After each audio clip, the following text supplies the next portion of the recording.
అదేవిధంగా ఇకపోతే ఇరాన్ అధ్యక్షుడు పోవడం, సరే మరి దాన్ని భర్తీ చేయాలంటే మన జగనన్నే రావాలని చెప్పి మరి ఇరాన్ దేశం నుంచి కూడా రాయబారిగా రావడం జరిగింది మన తాడేపల్లి ప్యాలెస్కి.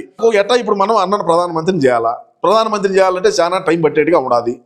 మరి అదేవిధంగా చూసుకుంటే ఇప్పుడు ఖాళీగా ఉండదు కదా పోస్టు. ఇటువంటి ప్రపంచ దేశాల్లో ఉండేటువంటి డెకాయిట్లు, పెట్లర్లు, అదేవిధంగా స్మగ్లింగ్లు చేసేటువంటి వ్యక్తులు వీళ్ళందరూ కూడా రౌండ్ టేబుల్ సమావేశమై మరి అన్నతో జూమ్ కాల్ మాట్లాడినారు.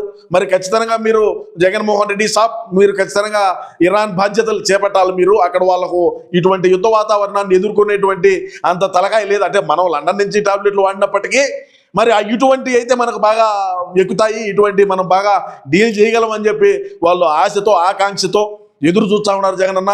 మరి మనం అందరం ఓకే 2039లో మనం మన దేశానికి ప్రధాని అవుదాం, మరి దాని గురించి ఇబ్బంది ఏమలే. మనం అప్పుడు దాకా ఇప్పుడు మనకేం పని ఏమి లేదు కదా, ఏం పని ఉండదు, గరిగరిక కహాని తప్ప వేరే ఏం లేదు. మరి అక్కడికి పోతే మనకు చాలా మంచి జరుగుతుంది అనేది నా అభిప్రాయం. అంటే మీ అభిప్రాయం, మీరు ఏ దేశానికి ప్రధాని చేయాలనుకుంటున్నారు అనేది కూడా మీరు కామెంట్లో పెట్టచ్చు, ఇబ్బంది ఏమి లే.